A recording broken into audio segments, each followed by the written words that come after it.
Jama'a assalamu alaikum, barkanmu da warhaka kuma barkanmu da kasancewa a daidai wannan lokaci, inda a cikin wannan bidiyo za mu yi muku bayani akan yadda za ku maida farashin coins ɗinku a Trust Wallet ya ringa nuna muku naira a maimakon dala. Kamar yadda kuke gani duk gashi nan yana nuna mana farashin dukkanin coins ɗin da muke da shi a dala ne, yana kuma nuna mana dukkanin total balance ɗinmu a dala gabaki ɗaya. So idan kana so ka maida farashinsa ya koma naira domin ka fi ganewa ko kuma ka fi jin daɗi ka ringa ganin shi a naira tunda naira kake amfani da ita, to ga yadda za ka yi. Farko idan ka shigo cikin Trust Wallet za ka nemi inda setting yake gashi kamar yadda kuke gani nan setting ne, za ka danna setting. In ka shiga haka sai ka ɗan zo ƙasa kaɗan ga inda aka rubuta references nan gashi inda na zagaye inda aka rubuta references, sai ka shiga. Kana shiga sai ka ga inda aka rubuta currency nan a nan gashi nan currency. Me za ka yi kawai sai ka yi clicking a kansa. Kana clicking a kansa gashi nan duk nan kuɗaɗen ƙasashen duniya ne gasu nan kala kala. To a nan ne za ka tsaya sai ka nemi naira gashi, za ka yi ta towa ƙasa, za ka yi ta towa ƙasa gashi nan kana ɓangaren CCC har sai ka zo NGN, ita ce naira. Za ka nemi naira ɗin a nan ƙasa sannan a hankali za ka yi ta towa. Saboda mai da farashin naira gashi kuna gani, sai ka danna akan naira ga ta nan muna gani naira, sai ka yi clicking a kanta.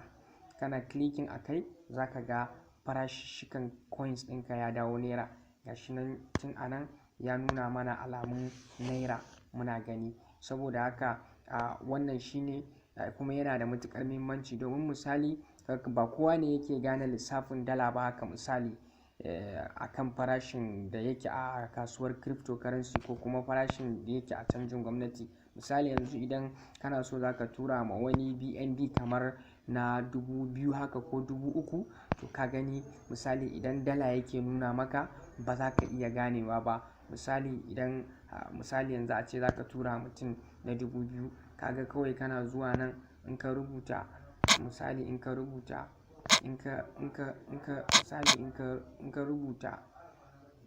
in ka sa wallet address ɗinsa a nan, to kaga in ka yi haka ka danna max, ma'ana kana son za ka tura mai duka coins ɗinka kenan, kaga ya nuna maka farashin a naira gashi nan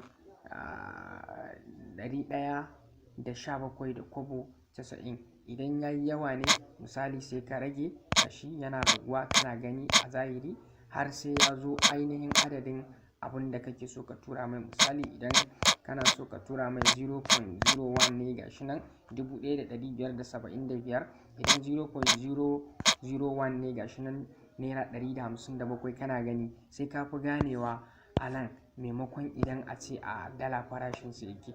Saboda haka yana da matuƙar muhimmanci ka san yaya za ka yi ka juya farashin yanayin farashin coins ɗinka ya koma yana nuna naira a nan. Mun yi bayanin yadda za ka juya shi a Binance, don haka muka bayanin shi a nan. So daga wannan lokaci kuma mun ɗauki aniyar cewar duk sanda za mu yi bidiyo akan abin da ya shafi Trust Wallet za mu ƙara gaya wa mutane cewar lallai ka tabbatar a cikin Trust Wallet ɗinka a koda yaushe kana da wannan coin ɗin mai suna Smart Chain BNB, wanda da shi ne ake harƙallar tura coin ko kuma a siyi coin a PancakeSwap.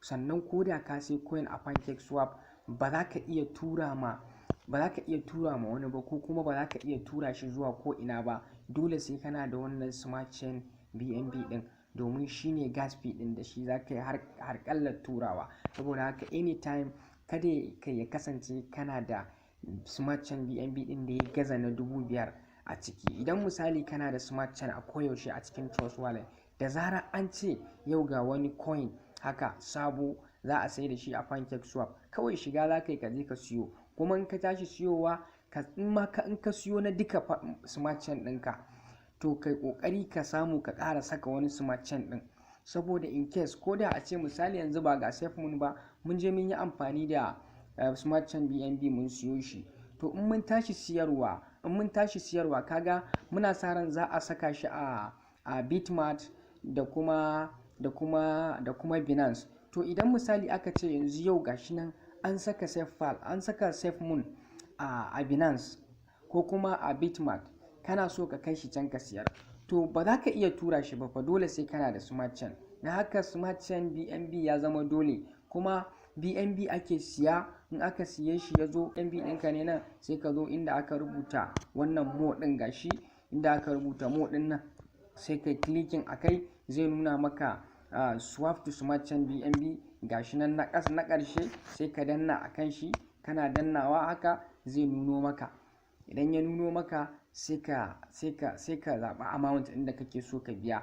Yawanci idan ya nuno maka, kawai in ka ce za ka saka amount ɗin da kanka, haka misali ka ce irin 1 BNB, kaga ka yi mistake ma, saboda BNB ɗinka bai kai ɗaya ba. In ka ce 0.001 ko 0.1 waye duk in ka danna zai iya nuna maka ma ba zai ba. Saboda haka kawai kana shigowa nan, me ya kamata ka yi, sai ka danna wannan 75% ɗin nan, wannan 75% ɗin.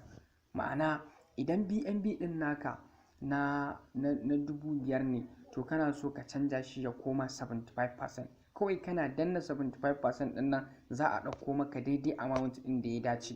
Kawai sai ka danna swap. Kana danna swap, shikenan za ka ga an karɓi BNB ɗinka, an baka smart chain BNB. So wannan shine, dama mun yi alƙawarin cewa duk sanda za mu yi bidiyo akan Trust Wallet, to dole sai mun yi wa mutane ƙarin bayani akan wannan abun saboda muhimmancinsa. Mun gode.